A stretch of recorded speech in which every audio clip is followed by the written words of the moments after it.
Estamos en Postmetrópolis dándole un lugar al futuro para conversar sobre ciudades y urbanizaciones vulnerables.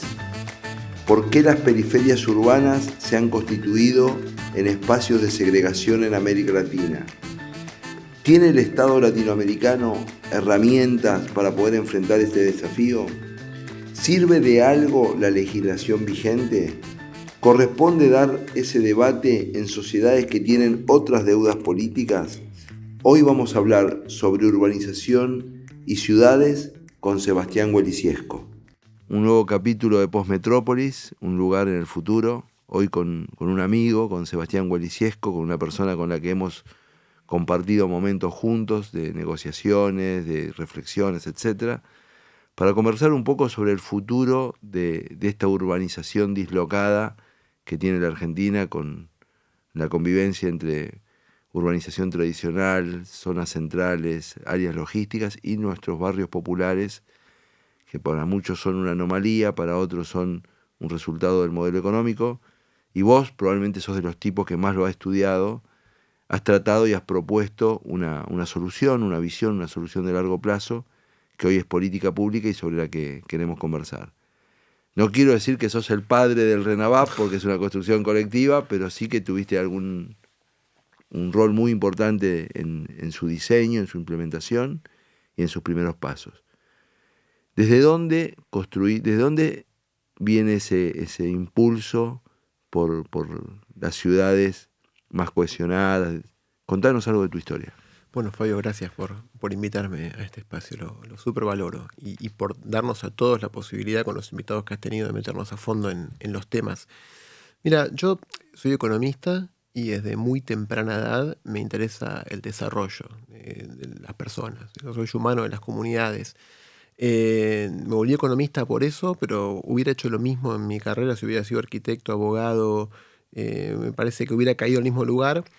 Y con lo urbano, con las ciudades, entré de casualidad. Yo creo que cuando yo estudié en la UBA y la dimensión urbana o la dimensión territorial de la economía, el desarrollo, mirando en retrospectiva, no existían. Estaban completamente ausentes. No una categoría en la que nos enseñan a pensar. Y bueno, después trabajando, fui a estudiar al Reino Unido, la maestría en economía del desarrollo. Y con los años me tocó ser economista jefe de una organización que trabaja en el proceso de paz israelí-palestino. Ahí estuve muchos años orbitando entre Gaza, Cisjordania, Londres e Israel. E hicimos un proyecto muy grande en ese momento de un plan de desarrollo, una visión alternativa para Gaza como gran ciudad o como parte de Palestina, que tenía base territorial. Porque ahí hay un nivel de déficit urbano, de infraestructuras, de transporte, problemas de medio ambiente, de acceso al agua, de comunicación, de apertura, o en este caso de encajonamiento, que necesariamente cualquier plan de desarrollo tenía que empezar por lo urbano. Eso para mí fue mi primera experiencia. O sea, yo soy como un urbanista amateur, amante de las ciudades, y esa experiencia me permitió ser parte de un equipo. Yo dirigí la parte, digamos, económica social, pero trabajé con un urbanista estadounidense que en ese momento era el jefe de ingeniería de una firma muy importante que subcontratamos para hacer esto, y me vi aprendiendo mucho de él y de un equipo interdisciplinario de unas 20 personas de muchos países del mundo, expertos ambientales, de transporte, urbanistas, diseñadores, arquitectos, y me permití me di cuenta del valor que tiene el territorio como factor ordenador de los temas que a mí me interesan.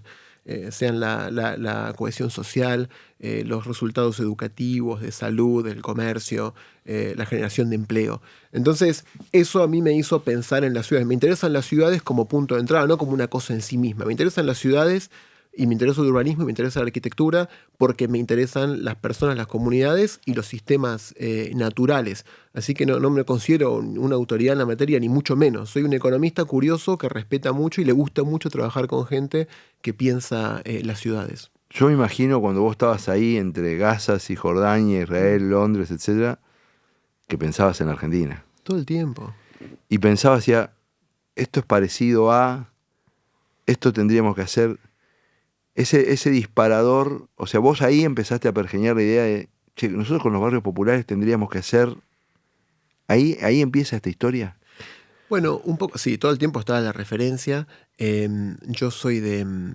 Mira, primero la cosa de Argentina, la primera vez que fui, cometí el error a Gaza, que había todo un mito, nunca había ido nadie de esta organización a Gaza, es muy complicado, es para otra vida, para otro capítulo, y cometí el error de anticiparle a mi madre que yo iba a ir a Gaza.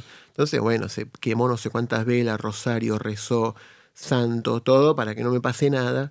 Después ya, no sé, la vez 8, 9, 10, no le avisaba. Decía, che, vieja, acabo de llegar de Gaza, me vas a matar de un infarto. Entonces, nosotros somos de Espeleta y ella vive en Espeleta. Le digo, tranquila que vos estás en mayor riesgo que yo, estando ahí en el barrio, que yo yendo a Gaza. Así que todo el tiempo Argentina muy, muy presente. Pero a mí la experiencia del Medio Oriente, de alguna manera, siendo militante político de muy chico y estar muy futbolizado, muy termo, como se dice coloquialmente, a mí me puso en contextos, empezaba a hablar de la grieta en esos años, y me hizo pensar primero, bueno, grieta tienen estos pueblos, ¿no? O sea, donde uno se pone un chaleco bomba y se vuela en un bus escolar, eso es una grieta. Entonces me hizo relativizar mucho las diferencias y me hizo salir de un pensamiento, los años de Londres y los años del Medio Oriente me hicieron salir de un pensamiento que yo lo juzgo como prevalentemente endogámico, con el que fuimos criados y pensamos que la vida arranca y termina en nuestros dramas en la Argentina o con Milei, con Cristina, con Macri. Entonces me hizo hacer como un zoom para afuera y ver todo con otra perspectiva. Y me hizo poner en valor el costo de la escisión territorial o de la segregación territorial.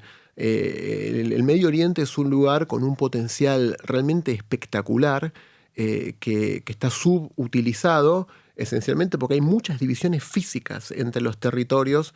No sé, por ejemplo, vos para llegar de Jerusalén a Belén, son los dos lugares de más significancia para el mundo cristiano, debieran recibir millones de visitantes por año.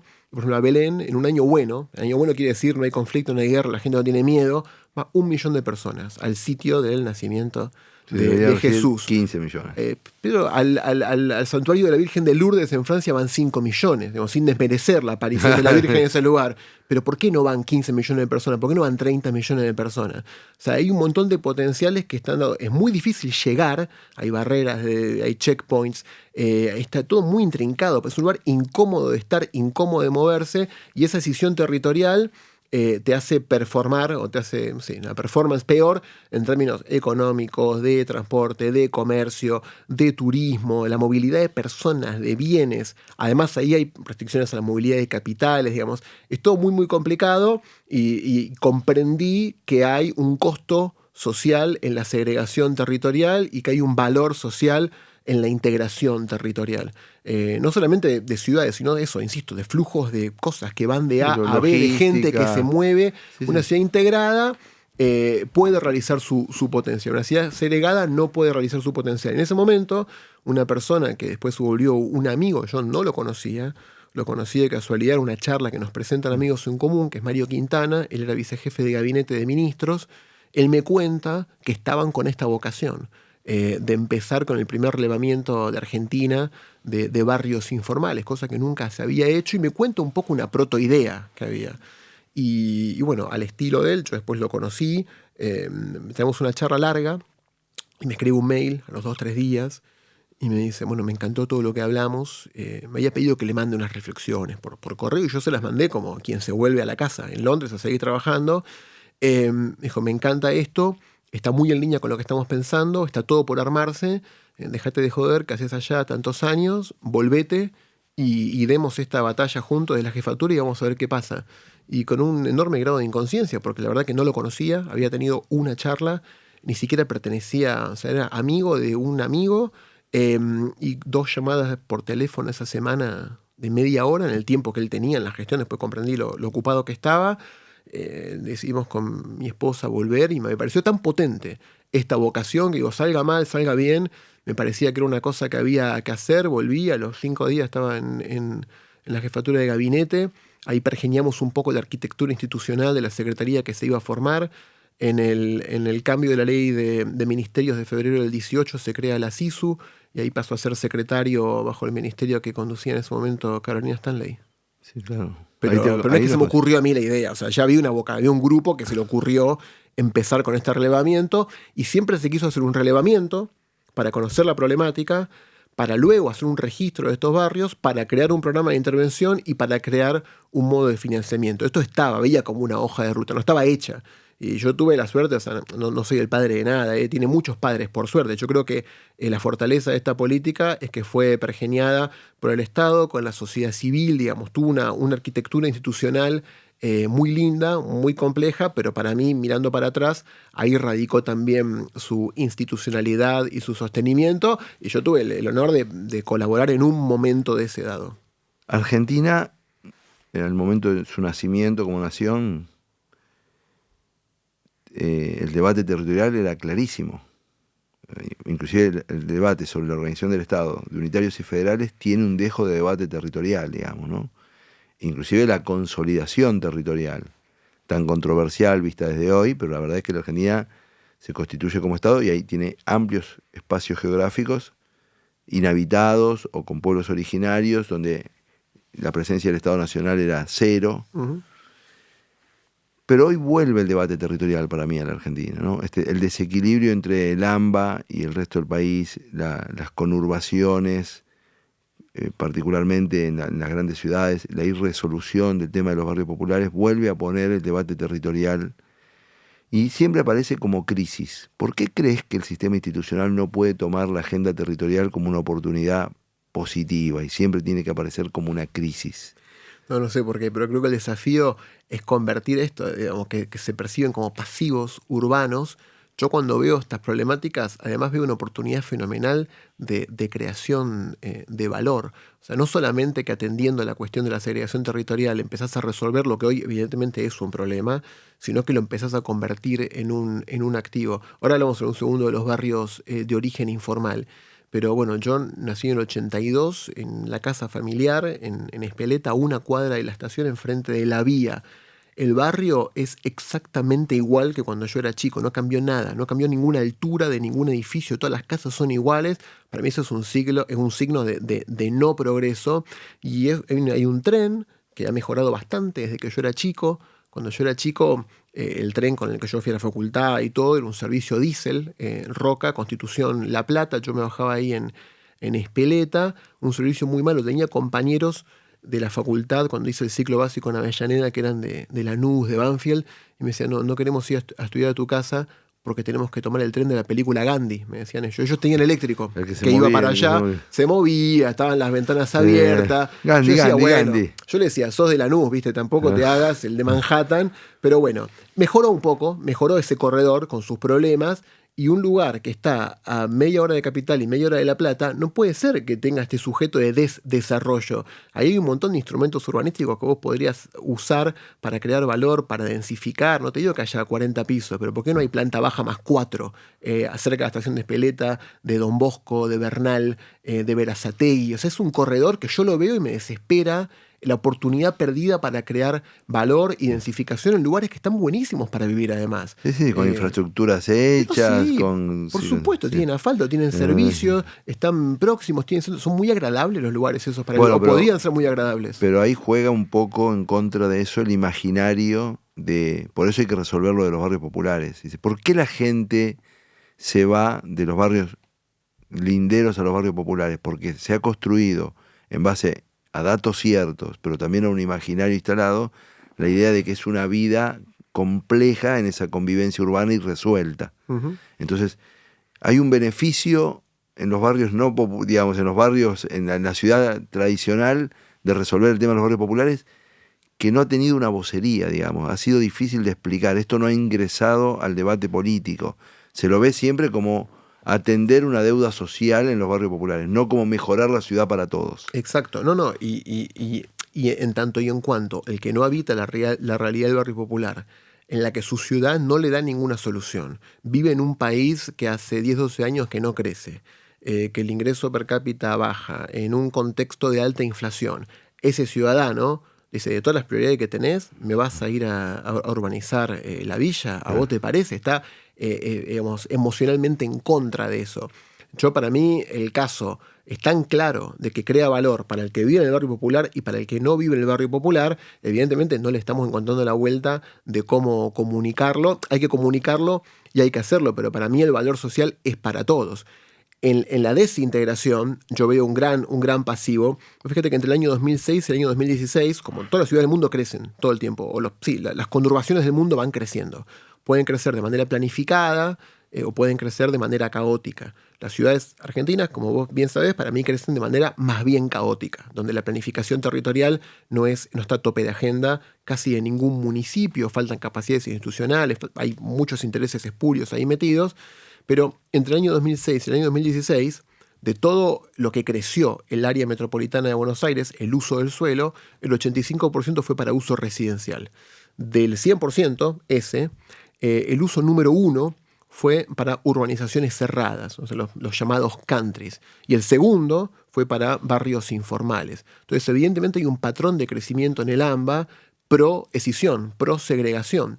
Y el que va a vivir al barrio cerrado... Pero paréntesis, sí. Y eso muestra las enormes dificultades que ha tenido en esa década la clase media. Sí. Porque crecen estos dos y el estancamiento está dado en las personas de mediano ingreso, que serían parte de la ciudad formal y que al no tener crédito hipotecario, no tener excedente salarial, etcétera, eso no crece. Exactamente. Y la ciudad cada vez le da menos cosas. Su ciudad está más fea, está más insegura, tiene menos valores, menos atractivos. Y es un círculo como que pareciera no tener fin. Y al barrio cerrado, nos quedamos en la zona sur un segundo, uno piensa, se va al barrio cerrado el megamillonario que está en Nordelta con un yate, se va al barrio cerrado la pareja que tiene unos manguitos, alquila un departamento en el centro de Quilmes, en el centro de Brazalté o en Hurlingham, no le da para comprarlo porque está carísimo, el mercado no le da ningún instrumento crediticio para que lo compre, no hay crédito hipotecario y lo que el mercado le ofrece es un lote, claro. Un lote en cuotas en un barrio cerrado, tranquilo, humilde, eso viste de arbolitos raídos nuevos que tienen dos muchachos en la puerta con una cachiporra, o sea, no son la gran cosa, pero es lo que el mercado le da y yo no lo culpo, o sea, para mí es muy ineficiente que la mancha urbana se nos vaya con poca densificación para afuera y que se colapse la Panamericana y se colapse la Buenos Aires-La Plata porque hay gente que vive en un lugar muy poco denso, muy lejos. Pero tampoco lo puedo juzgar porque esa pareja tuvo un hijo, 2 hijos y ya prefiere ir a vivir a otro lugar y es lo que el mercado le da. Compra ese lote, típicamente se han vendido muchos lotes en ese momento, que no hay crédito, en cuotas, tarjetea los materiales y como puede lo resuelve, yo no lo puedo juzgar. Ese modo de crecimiento nos hace muy mal a todo el sistema de esta gran ciudad, a los que vivimos en esta megaciudad de 15 millones y pico de habitantes que se llama AMBA. También hay una ficción de que vivimos en 21 municipios. Yo soy habitante de una gran ciudad que se llama AMBA, que no tiene gobernanza porque no la hay. Entonces, ese modelo de crecimiento, para mí hay un gran pasivo y a nivel de los barrios informales, lo mismo, o sea, en una economía. El problema subyacente para mí es la cuestión de la desigualdad territorial, es la manifestación física, territorial, de un modelo que evidentemente no está funcionando. Ese es el pecado 1. O sea, hay gente que está expulsada de las ciudades porque no puede sostener un mínimo alquiler, aunque sea informal, aunque sea precario. La ciudad lo va expulsando y así como esta pareja se fue al country porque pudo, la que no pudo habitó un barrio popular. Ahora, en eso... a ese punto quería ir, en eso de que lo territorial es manifestación de lo que está por detrás de la reconfiguración del Gran Buenos Aires es el agotamiento y la industrialización sustitutiva. Claro. Y eso es un tema porque un tema es esta manifestación de la dualización de la clase media que entra a los servicios, etcétera, puede comprarse un lote en un barrios cerrados que se hacen donde antes se hacían los loteos populares. Exactamente. Dicho de paso. Y los sectores de los trabajadores pobres, ¿no? de sectores de muy baja competitividad, que habitan barrios populares o la ciudad formal, pero en proceso de degradación. Ujú. Mientras tanto, hay una Argentina competitiva en otros lugares, mejor integrada a la globalización, digamos, la Argentina pampeana, la Argentina hidrocarburífera, etcétera, que está explotando. Y yo creo que cuando yo te decía la reconfiguración territorial, hay una lectura que no es micro, pero hay una lectura que es qué pasa en las ciudades, y hay otra lectura que es qué pasa en el territorio.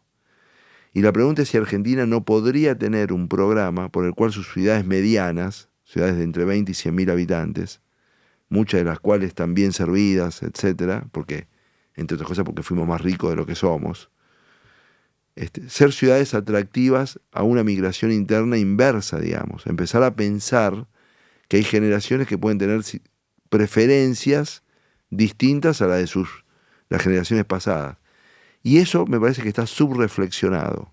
Y es un capítulo desafiante de reorganización territorial argentina con implicancias inclusive políticas, digamos, ¿no? O sea, esto no significa abandonar al AMBA, pero el AMBA podría correr una carrera si dentro de 20 años sigue teniendo 15 millones de habitantes y otra si dentro de 20 años tiene 20 millones de habitantes. Claro.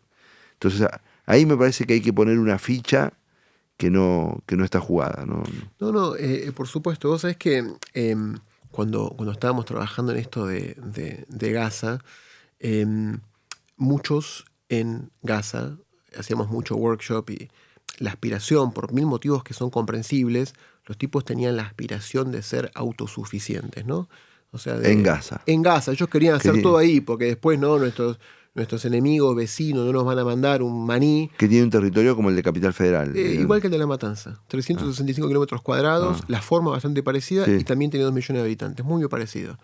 Esta lonja que está al lado del Mediterráneo. Entonces hay que ser autosuficientes. Corríamos un modelo de producción de alimentos, no te da ni el agua ni la tierra, no se puede ser autosuficiente. Entonces la estrategia es hiperespecializado y en un modelo que está basado en el intercambio y el comercio. Estos sistemas de ciudades, vos no sé, ves, hay una cosa que se llama, que está en Holanda, es un sistema de ciudades, se me fue el nombre, ahora te lo voy a decir. Sí, el Randstad, La Haya, Utrecht, Ámsterdam y Rotterdam son 4 ciudades muy distintas, hiperespecializadas, cada una en lo suyo, hiperconectadas con trenes de alta velocidad.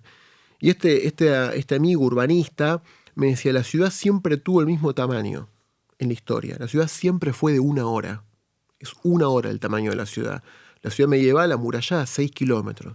1 hora para cruzarla caminando. Aparece el auto. Detroit, 60 kilómetros. 1 hora. Eso no importa cuán grande sea la ciudad, importa cuán bien conectada está. Ciudades de 1 hora. 1 hora es la hora mágica.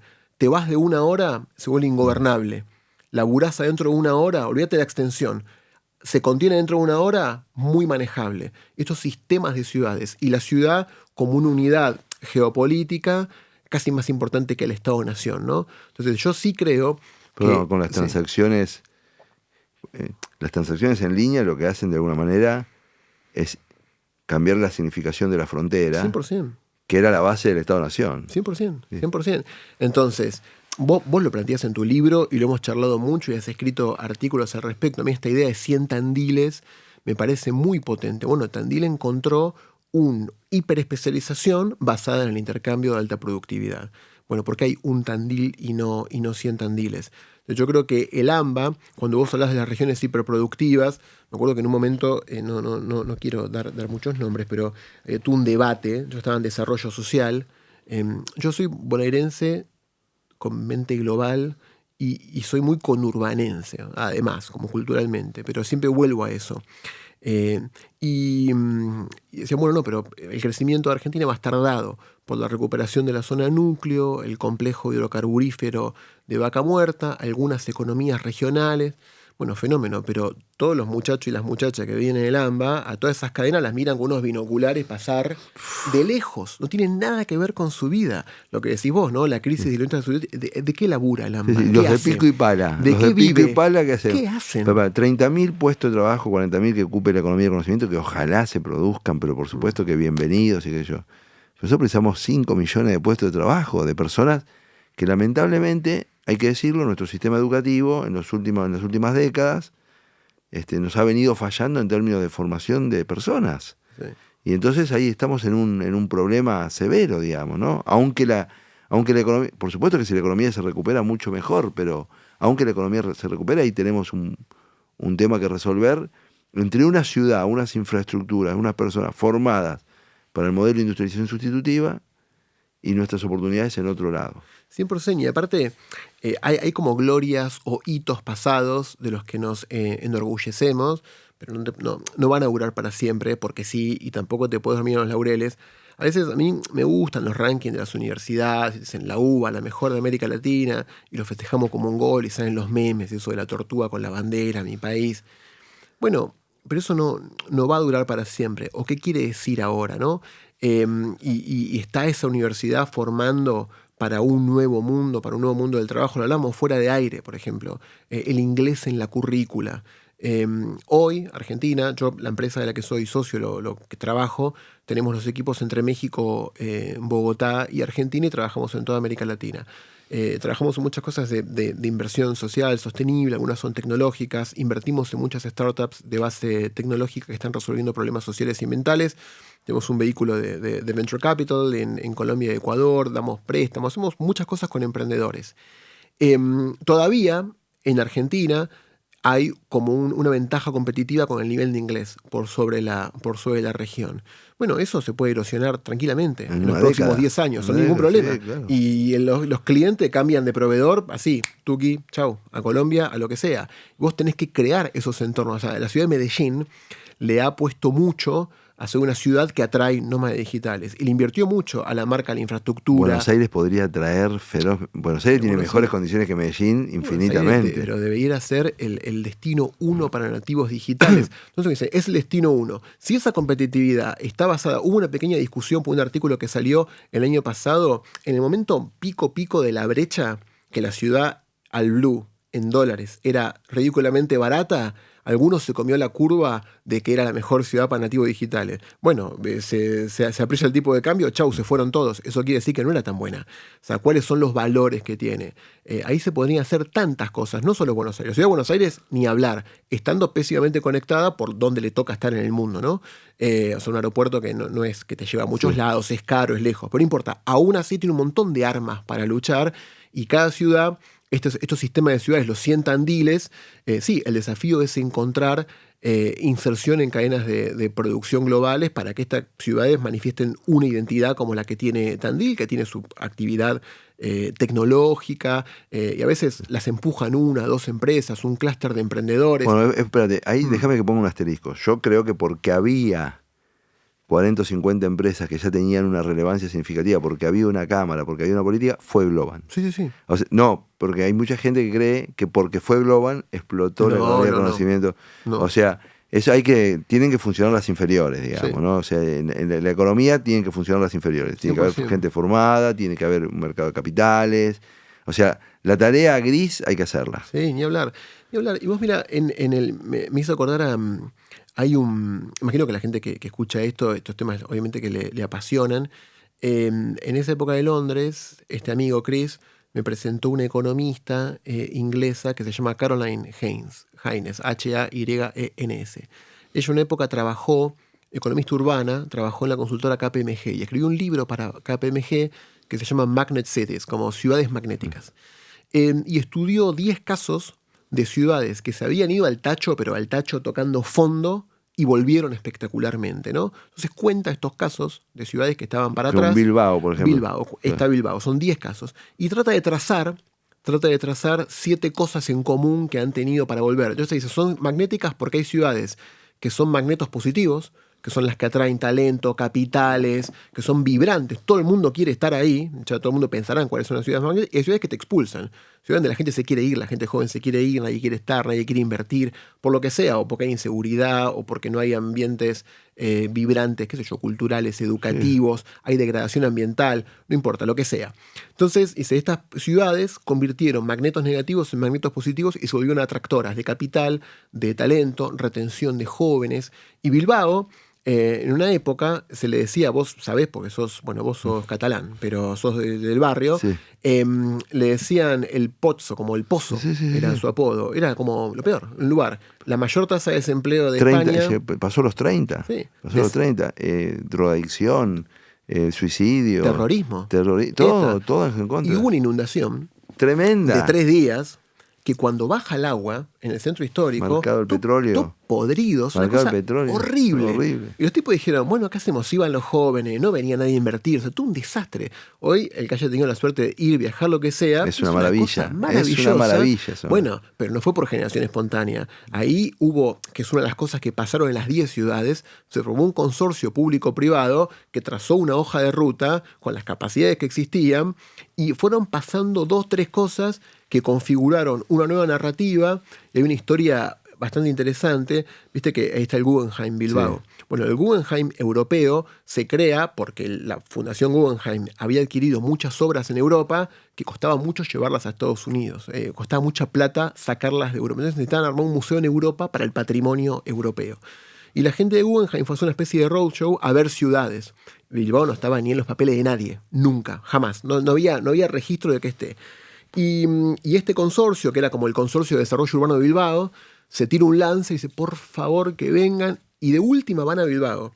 Le dice, muchachos, elijan el cacho de tierra que les guste y nosotros les vamos a pagar al arquitecto que ustedes quieran para hacer el museo que se les cante. Eso lo ponemos nosotros. Mucha controversia, mucha gente decía, ¿cómo va a gastar plata en un museo? Nosotros que no tenemos nada, que tenemos desempleo. Eligen el lugar a donde está, espectacular. Ellos mueven el puerto a 20 kilómetros, limpian toda esa zona y dicen, bueno, y que venga Frank Gehry. ¡Pum! Hacen el museo ese. Hacen eso y varias otras cosas. Sí, hacen 7, 8 cosas que empiezan a cambiar la narrativa. Y hay un video, incluso, del intendente de Bilbao que le avisan que habían llegado 2 chinos a Bilbao. Nunca había habido un turista chino en Bilbao. Vi una pareja china con una cámara de fotos sacando fotos. El tipo va y los va a recibir y va a charlar con ellos. Empieza a cambiar la conversación. Y un lugar que salía en la tele por terrorismo, por desempleo, por drogadicción, por violencia, empieza a aparecer por cosas positivas. Bueno, no es que solamente eso pero lo hace. Yo voy a tomar una cosa de todo que está por detrás. Sí. El peso de la visión. Sí. O sea, no podés ir a ningún lado si vos no podés construir una visión. El peso de la visión. O sea, la visión alinea, la visión lleva los esfuerzos hacia algún lugar. Por eso yo creo que nosotros tenemos que construir una visión territorial. O sea, esa es una tarea que no es una tarea de uno, no es una tarea de un gobierno, es una tarea de una generación. La ley 1420 es una carilla y media. Sí. Lo que es una visión. Sí. ¿Entendés? O sea, yo creo que y la visión territorial de Argentina es una nueva oportunidad que tenemos, porque nosotros, el federalismo que construimos, nos salió mal. O sea, no hace falta ser antifederal ni profederal. Digamos la verdad, nos salió mal. Con un desarrollo muy desigual, con competitividad económica muy desigual, generando migraciones internas dolorosas. Bueno, y ahora tenemos la oportunidad de repensar la organización territorial porque hay bases materiales para repensarla. Lo de Vaca Muerta, lo de Vaca Muerta, pero también Palermo Aike, pero también la economía del conocimiento que es desterritorializada. Y yo no entiendo por qué ciudades de altísima calidad de vida como Trenquelauquen o como Río Cuarto no son nodos de economía del conocimiento mucho más consistente de lo que son ahora, etc. Pero me parece que hay que instalar una visión de reconfiguración territorial y pensar las ciudades argentinas, ¿no? Las ciudades argentinas, nosotros, el AMBA es una, pero las ciudades argentinas tienen muchas posibilidades, creo que están subreflexionadas y que la Argentina puede ser de vuelta, como fue durante muchas décadas, un lugar atractivo, porque Argentina ya fue durante 60 o 70 años. Claro. El destino de los emprendedores y los perseguidos del mundo, que no debe haber nada más maravilloso para tu país que ser eso. Digamos. Y retenemos un montón de esos valores, que a veces nosotros los tomamos como un dado, pero que sea una zona, que sea un país de bajísima conflictividad, por ejemplo. No existe una conflictividad étnica, racial, es que es un lugar que te abraza. Eso es una cosa espectacular, eso no se perdió, por ejemplo. No quiere decir que estamos en cero. Creo que hay un montón de valores sobre los que construir y hay cambios tecnológicos, por ejemplo, que en lo digital van a permitir esa reconfiguración. Yo odio los casos particulares, pero a veces vuelvo a los casos particulares. Tuve un amigo que fantaseaba con ir a vivir a La Cumbre, un trabajo que perfectamente puede ser digital. La Cumbre Córdoba, es un lugar espectacular. Y terminó no yendo en ese momento porque se fue un tiempo a hacer la prueba y no había suficiente conectividad a internet y él no se podía permitir... Una tontería el día de hoy. Una tontería. Es decir, bueno, no sé, tecnologías como estas satelitales, ¿van a cambiar esa realidad o no? Para mí hay algunas aceleraciones, algunas van a ser tecnológicas que van a abrir estas posibilidades que estás diciendo. Pero también, volviendo a esto de la visión, yo creo que es completamente, ahí coincido 100%, en el Reino Unido, bueno, en Londres en particular, el plan urbano de Londres sigue estando fuertemente influenciado por algo que se hizo en la Segunda Guerra, que se llama el plan Abercrombie. Es un urbanista, Lord Abercrombie, no era Lord en ese momento, después lo hicieron Lord, le encargaron el plan urbano de Londres. Pero se lo encargaron durante la guerra, mientras los nazis estaban bombardeando Londres. Entonces arman un espacio de trabajo con 100 urbanistas en un subsuelo. Y las cosas que pasaron en los últimos años, hay una nueva línea de tren que pasa por subterránea, que pasa por, se llama el Crossrail 2. Eso ya estaba seteado en un plan de ordenamiento que vino de los años 40. Pero en el momento más crítico, donde todo habilitaba a la pálida total, un grupo de locos, por decisión política, dijo, vamos a pensar otra narrativa. Porque no, y creo que en su momento... Nunca un momento más urgente, más relevante para pensar estas visiones, pero de una manera romántica o absolutamente tecnocrática. Yo veo tantas capas de valor social y económico a ser creado que me desespera que no lo estemos haciendo. Bueno, y toda esa energía, yo creo que es un buen momento para canalizarla a algo absolutamente propositivo, concreto, monetizable, medible. Bueno, ese es el desafío que tenemos como generación.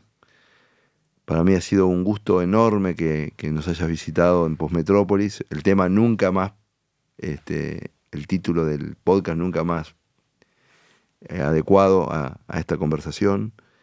Creo que la Argentina tiene un futuro postmetropolitano, que no significa abandonar las metrópolis, sino que significa reconfigurar su territorio con distintos niveles de intensidad urbana, según la gente pueda elegir, vivir en ciudades de 20.000 habitantes, 50.000, de 100.000, o de 200.000, con alta calidad de vida, conectadas al mundo, con una logística adecuada, con sostenibilidad ambiental, etc. Y bueno, y nos proponemos abrir estos debates mirando al futuro, un poco escapándonos de la coyuntura, pero con un ojo en la coyuntura, ¿no? Así que, Welly, gracias por ayudarnos a pensar y será hasta la próxima. A vos por la invitación, por el espacio y por llevar estos temas a este espacio, pero bueno, siempre te lo agradezco, jerarquizar en la discusión pública, en el Congreso, en tus libros, en tus intervenciones. Hace falta más de esto y convocando a muchos, a los que piensan parecido, a los que piensan distinto, y es lo que toca. Gracias. A vos.